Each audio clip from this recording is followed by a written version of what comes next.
Bismillahirrahmanirrahim. Assalamualaikum warahmatullahi wabarakatuh. Baik, kita lanjutkan pembahasan kita terkait dengan siklus akuntansi keuangan pemerintahan ya. Melanjutkan soal sebelumnya, coba kita lihat di Excel-nya ya. Kita sudah sampai pengerjaannya di tanggal 15 Januari. Sekarang coba kita lihat soalnya. Ya. Tanggal 15 Januari, KPPN menerbitkan SP2DGU atas pengajuan SPP atau SPMGU. Jadi, ini menerbitkan SP2DGU. Jadi, tadi sudah kita buat jurnalnya. Kita mencatat beban ya. Kemudian, kreditnya adalah ditagihkan ke intas lain. Jadi, saya ulangi lagi terkait dengan pengakuan belanja atau beban untuk petty cash atau di istilah di pemerintahan itu uang persediaan itu pada saat pertanggungjawaban atau pada saat SP2DGU-nya terbit ya. Jadi ada jurnal beban dan ada jurnal belanja ya. Jadi sudah kita lihat. Kemudian kita lanjutkan lagi tanggal 16 Januari 2020. Mencatat persediaan alat tulis kantor ke aplikasi persediaan. Jadi kalau sebelumnya kan kita mencatat persediaan yang belum diregister ya, maka kita di sini mencatat persediaan itu sudah teridentifikasi ya sebagai barang konsumsi. Sehingga kita tinggal mencatat di sini yaitu tanggal berapa ini? Tanggal 16 Januari 2020. 16 Januari 2020 ya, nomor bukti 6 misalkan ya. Di sini langsung kita ketik barang konsumsi. Di debit, kreditnya adalah persediaan yang belum diregister. Ya, kita pakai kata kunci diregister aja ya. Persediaan belum diregister. Yaitu sebesar berapa? Kita lihat di atas ya.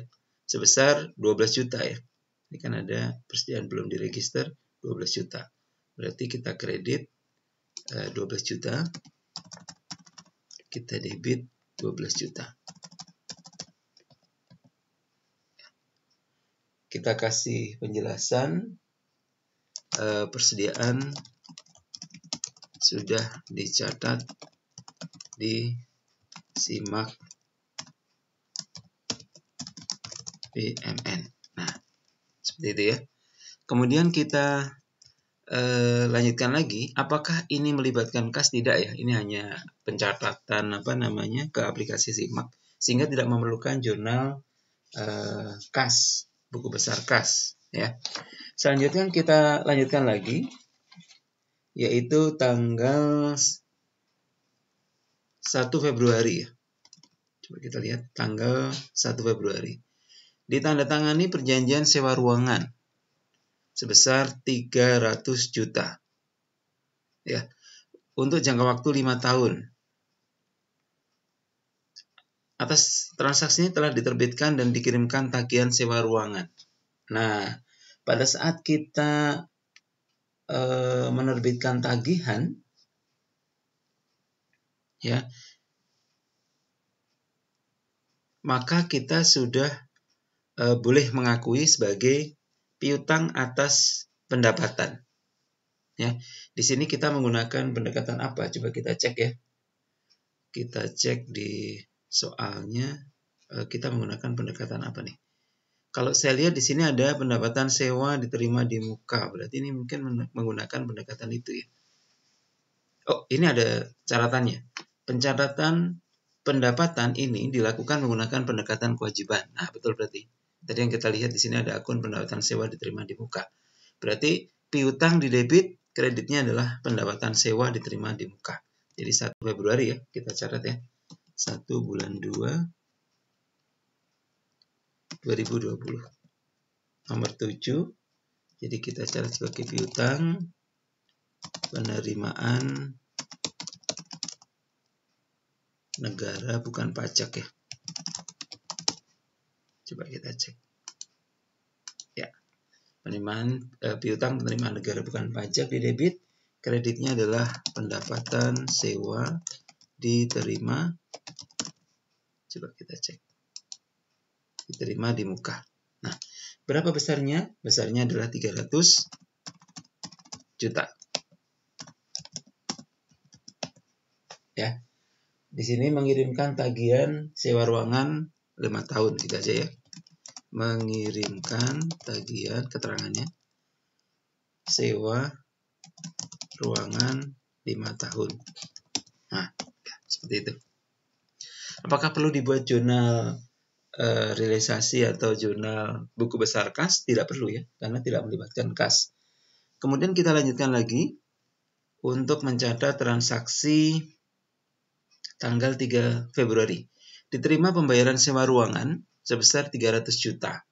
Nah, berarti tadi piutang menjadi kita terima sebagai menjadi kas ya. Jadi tanggal 3 bulan 2 2020 nomor bukti 8 berarti kita terima, berarti diterima dari entitas lain. Nah, cukup kata kuncinya diterima saja sudah tadi. Oh, belum. Diterima dari entitas lain. Kemudian kreditnya adalah piutang berarti. Ini bisa kita copy paste saja. Angkanya adalah 300 juta. Di sini keterangannya misalkan menerima pembayaran sewa ruangan gitu aja ya. Nah, seperti itu. Nah, apakah ini melibatkan kas? Iya. Apakah ini pendapatan? Iya. Sehingga kita perlu membuat jurnal buku besar kas juga. Ya, ini sebenarnya karena saya pakai Excel ya, ini saya copy aja ya. Saya copy, kemudian saya paste di sini, ya. Dan ini saya ganti ya, akunnya bukan piutang, tapi di sini saya ganti menjadi pendapatan, pendapatan sewa tanah, gitu aja ya.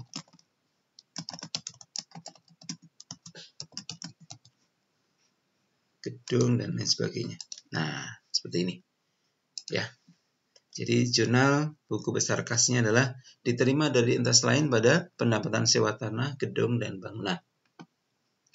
Kemudian kita lanjutkan pencatatan transaksi berikutnya ya. Setelah tanggal 3 Februari kita lihat tanggal 10 Juli. Nah, kita tulis dulu. 10 bulan Juli 2020. Nomor bukti 9 ya. Nah, di sini transaksinya apa? Satkar mengajukan SPP SPM LS meliputi gaji dan tunjangan. Nah, berarti kira-kira jurnalnya bagaimana? Berarti beban gaji, beban tunjangan gitu ya. Coba kita buat jurnalnya. Beban gaji, ada nggak beban gaji? Coba kita cek. Ada. Terus beban tunjangan, coba kita cek. Misalkan kita pilih aja tunjangan umum PNS gitu aja ya. Yang ini aja ya. Terus kemudian ini kreditnya adalah utang ya. Tapi akunnya yang ada sepertinya sih coba yang masih harus dibayar gitu ya.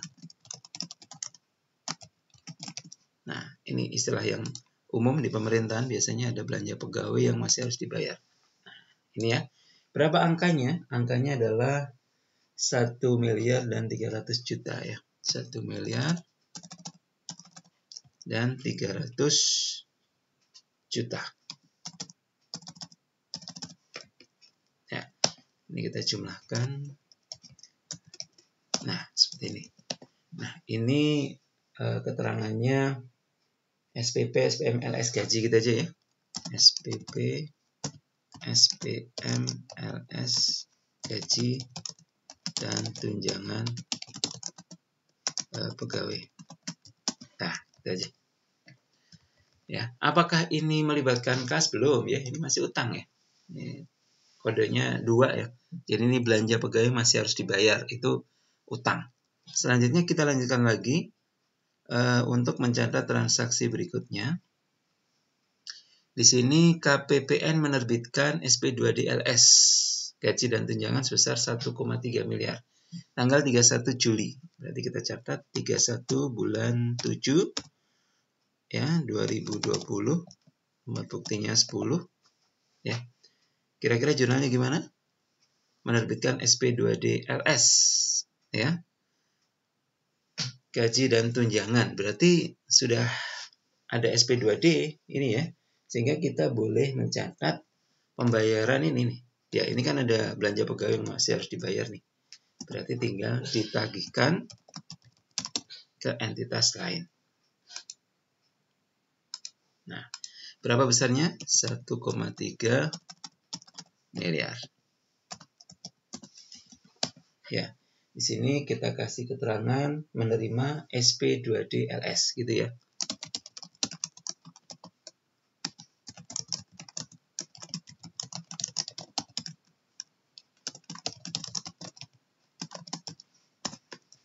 Nah, apakah ini melibatkan kas? Ya, ada ditagihkan ya. Diterima atau ditagihkan itu berarti kita menerima, ada terlibatkan kas. Kemudian apakah ini belanja? Iya. Sehingga pada tanggal ini kita buat jurnalnya.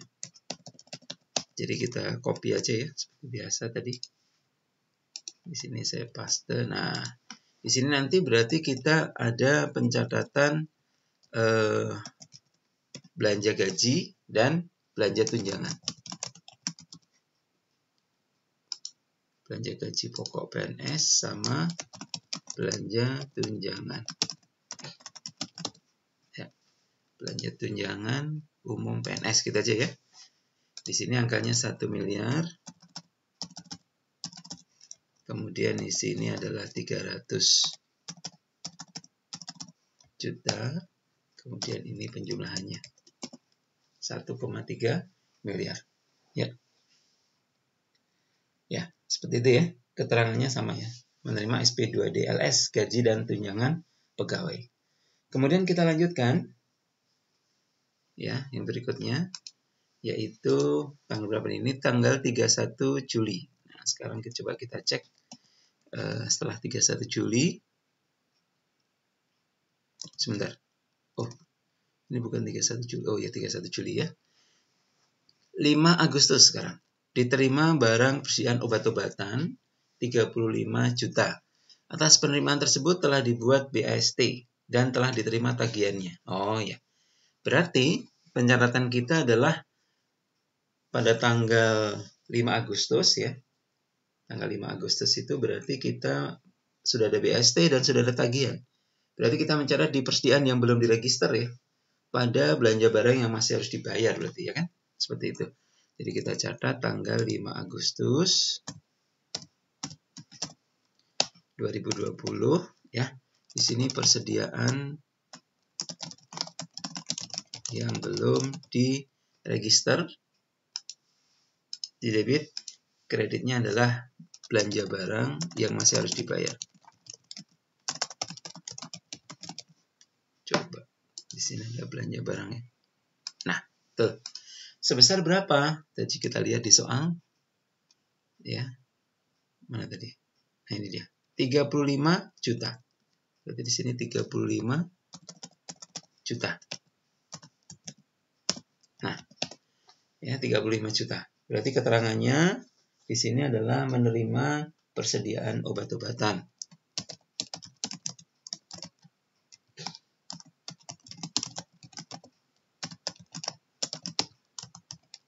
Dengan PAST gitu aja ya.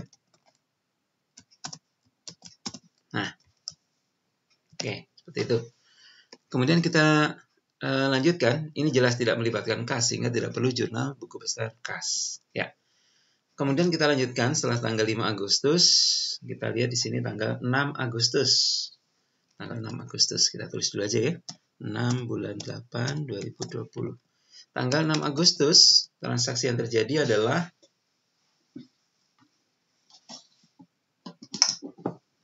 ya. Tanggal 6 Agustus dilakukan pencatatan BMN, persediaan obat-obatan oleh subbagian perlengkapan. Ya, berarti diregister berarti ya, tinggal dibalik saja berarti. Jadi belum diregister di kredit. Debitnya adalah kita catat sebagai barang konsumsi berarti ya. Barang ya, sebagai barang konsumsi. Coba kita lihat di sini. karena obat-obatan kita catat sebagai barang konsumsi saja ya. Nah, seperti ini. Sebesar berapa? Sama ya, angkanya sama.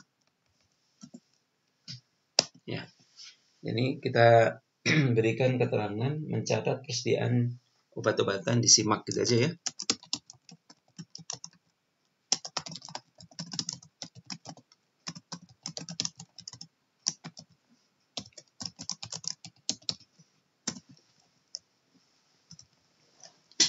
Terus kemudian kita lanjutkan tanggal 6 Agustus, ini tanggal 7 Agustus.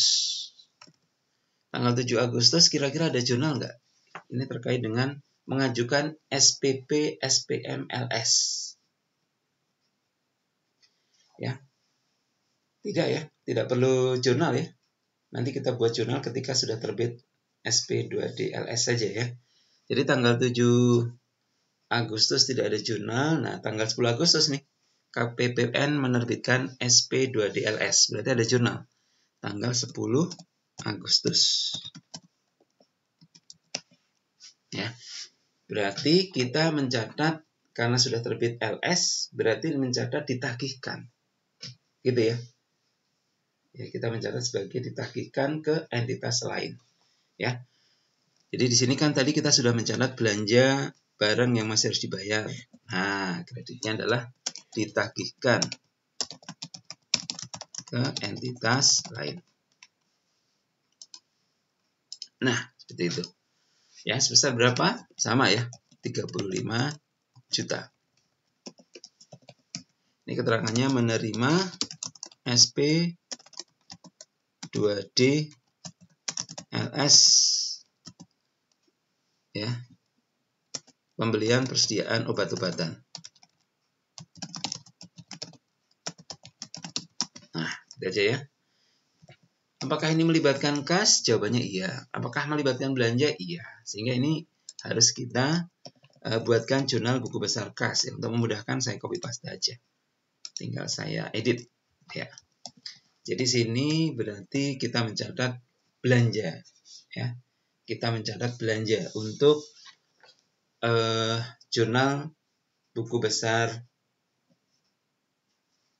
kasnya ya. Misalkan apa ya? Misalkan belanja apa coba? Daya tahan tubuh gitu ya. Saya ingat daya tahan tubuh.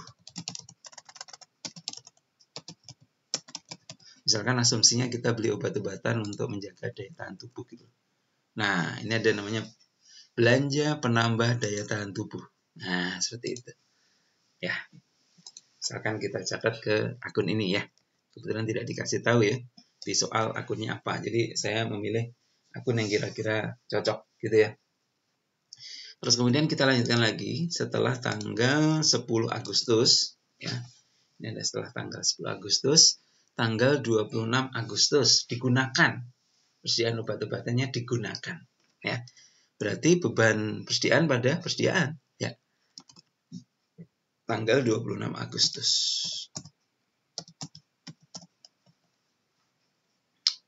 14 ya.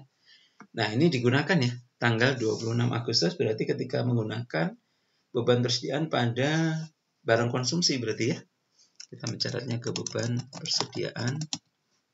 Ya, beban persediaan ada nggak akunnya? Nah, beban persediaan konsumsi pada barang konsumsi. Nah, tadi kan semua persediaan kita masukkan di barang konsumsi ya. Jadi mengurangi ya. Berapa angkanya?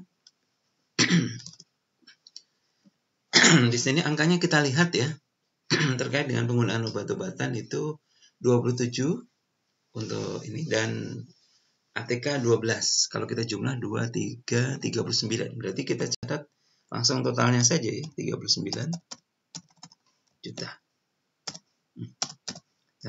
Sama dengankan saja ya. Menggunakan persediaan obatan dan ATK. Itu ya keterangannya. Kemudian apakah ini melibatkan kas? Tidak. Ini hanya melibatkan persediaan ya dan beban. Kemudian kita lanjutkan lagi setelah tanggal 26 Agustus. Di sini ada tanggal 1 September. mengajukan SPP SPM LS. Apakah perlu kita buat jurnal 1 September? Jadi mengajukan SPP SPM LS. Ya, tanggal 1 September. Apakah perlu kita buat jurnal?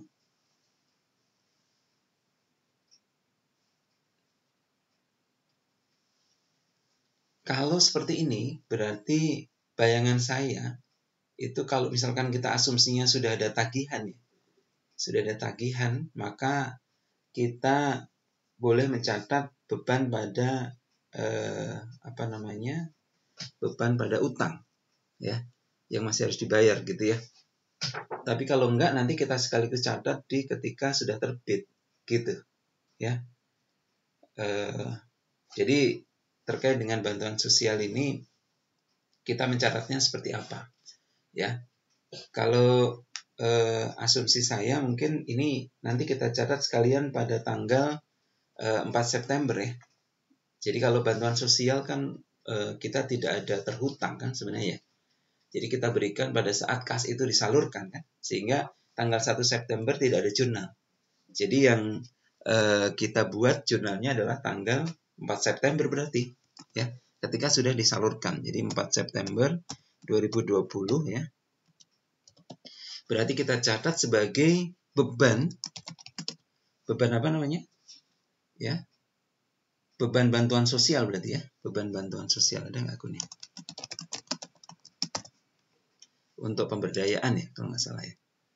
Untuk pemberdayaan sosial dalam bentuk uang ya. Kemudian kreditnya adalah ditagihkan ya berarti ya. Tanggal 4 September itu kan sudah terbit SP2D, jadi kreditnya adalah ditagihkan. Boleh kita copy aja ya. Nah, seperti ini. Berapa angkanya? Angkanya adalah di sini 150 juta.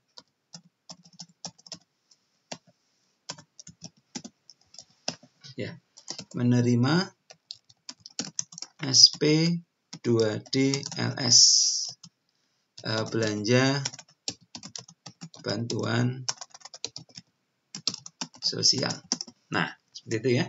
Apakah ini melibatkan belanja dan kas? Iya. Sehingga perlu kita buat jurnal buku besar kas.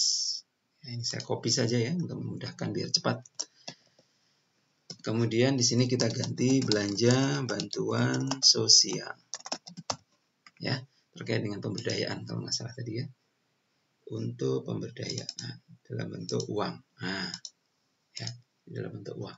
Nah, oke, terus kita lanjutkan lagi. Untuk transaksi berikutnya, setelah tanggal 4 September, kita lihat di sini, tanggal 14 Desember. Membayar dengan UP, 14 Desember membayar dengan UP. Apakah perlu kita buat jurnal? Ya, membayar dengan UP. Kalau kita menganut konsep ya, impress fund ya. Jadi kalau kita menganut impress fund sistem dana tetap untuk petty cash, dan di pemerintahan kan menganut impress fund system ya, sehingga ketika pengeluaran tidak perlu dibuat jurnal. Jurnal baru kita buat ketika sudah SPJ atau SP2DGU itu diterbitkan. Sehingga kita bisa lihat di sini ya, tanggal 14 Desember ini kita belum perlu untuk membuat jurnal. Cuma nanti pembukuan bendahara saja. Ya, di pembukuan bendahara di PKU mungkin akan dibuat pencatatan, tapi bukan jurnal di akuntansi. Sehingga kita mungkin akan membuat jurnal tanggal 15 atau 17, coba kita lihat. Tanggal 15 menyampaikan SPP SPM GU nihil. Ya, ini pertanggungjawaban terakhir ya di akhir tahun ya. Ada SPP SPM GU nihil. GU nihil itu berarti tidak akan memperoleh penggantian. Ya. Pada saat pengajuan SPP SPM ini baru pengajuan ya, jadi belum. Ya, jadi ketika pertanggungjawaban atau SP2D GU. Nah, berarti tanggal 17 Desember. Berarti transaksi berikutnya yang kita catat adalah 17 Desember 2020. Nomor 16 ya, nomor bukti 16. Berarti kita mencatat adanya pengeluaran belanja listrik sama air ya sebesar 49.500. Berarti kita catat saja ya beban langganan listrik gitu ya. Ini airnya nggak tercover. Ini soalnya tidak dirinci sih ya, listrik berapa dan air berapa. Kita masukkan aja di listrik ya. Atau beban langganan listrik. Ada nggak akun ini? Coba kita cek ya. Ada ya. Beban langganan listrik pada ditagihkan ke entitas lain. Ditagihkan ke entitas lain. Nah, seperti ini. Sebesar berapa? Sebesar 49.500.000.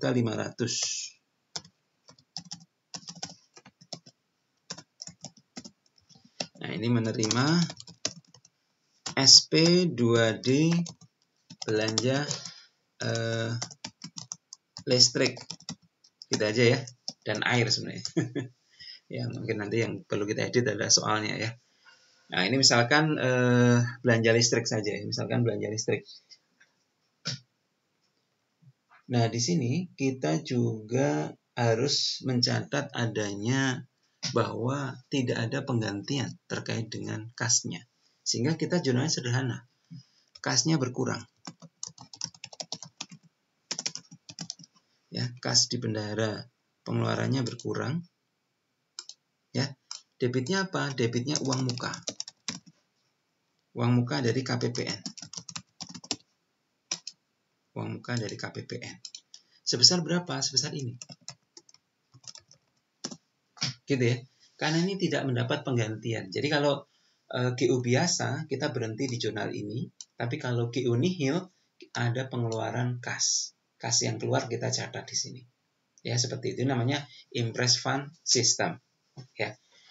Nah, kemudian apakah melibatkan kas dan belanja? Iya. Sehingga ini perlu kita catat di buku besar kas. Ya, di buku besar kas kita catat di sini. Ya, di sini belanja langganan listrik. Coba kita cek ada nggak? Oh, ada belanja langganan listrik. Ya, seperti itu. Jadi ini namanya SP2D GU nihil. Ya, ini sederhana sekali ya. Ya, ini saya sederhanakan untuk pencatatan GU nihil ya. Sehingga ini jurnal ini saya ringkas ya. Kalau kita lihat di PMK 212 kan ada dua jurnal ya. Nah, ini saya ringkas saja. Saya tidak menggunakan akun perantara. Jadi langsung saja uang muka pada kas di bendahara pengeluaran. Kayaknya logikanya akan lebih mudah. Dan ini sama persis dengan PMK 225 sebenarnya ya. Jadi cuman kalau di PMK 212 itu dipisah, jurnalnya ada dua gitu ya. Kalau di PMK 225 itu digabung. Kalau di akuntansi dipisah atau digabung kan tidak ada masalah. Yang penting hasilnya sama. Ya, sehingga saya menyederhanakan ya supaya teman-teman semua mudah untuk memahaminya. Di sini uang muka dari KPPN pada kas di bendahara pengeluaran seperti itu. Nah, kemudian kita lanjutkan pencatatan berikutnya, yaitu pencatatan tanggal 21 Desember. Ya, 21 Desember 2020. Nah, 21 Desember 2020, apa yang akan kita catat ya? Apa yang kita catat terkait dengan transaksi ini? Bahwa ada pengembalian. Kalau pengembalian jurnalnya sama saja seperti ini. Nah, uang muka pada kas di bendahara pengeluaran, ya, ini kan awalnya 50 juta ya. Di sini GU nihilnya 49.500. Ya, kita selisihkan saja. Berarti selisihnya kan tinggal 500.000. Ya, nanti bisa dihitung sendiri ya, 500.000. Nah, oh ya, ini tadi menerima SP2D GU nihil. Nah, gitu ya. Kalau ini mengembalikan sisa UP. Nah, seperti itu. Ya, baik. Seperti itu ya, teman-teman, terkait dengan pencatatan jurnal. Kemudian kita catat penyesuaian. Dicatat penyesuaian besarnya pendapatan diakui atas pendapatan diterima diterima di muka sewa ruangan. Berarti 31 Desember. Ini yang ada hanya pencatatan akrual ya, atau buku besar akrual saja. Karena tidak melibatkan kas pasti kalau terkait dengan penyesuaian ya. Berarti pendapatan diterima di muka, pendapatan sewa diterima di muka, di debit, kreditnya adalah pendapatan sewa tanah, gedung gitu ya, dan bangunan tadi ya. Nah, nanti bisa dihitung sendiri ya. Di sini saya coba hitung itu 55 juta ya. Ya, 55 juta. Ini jurnal penyesuaian. Ya, angkanya dari mana? Ya, ini kan ada ya perhitungannya di sini. Coba kita lihat ya. Sewa ruangan itu 5 tahun dari 1 Februari. Jadi Februari dihitung. Berarti 11 bulan, 5 tahun ya. 5 tahun itu 60 bulan. Coba kita hitung 300 dibagi 60 kali 11 gitu ya. Coba sama dengan 300 dibagi 60 kali 11. Ya, betul, 55 ya. Seperti itu. Nah, kemudian kita lanjutkan lagi 31 Desember 2020 ya. Nomor bukti 19 untuk penyesuaian yang berikutnya. Penyesuaian berikutnya itu penyusutan. Wah, mudah sekali nih ya. Penyusutan di sini ada apa nih?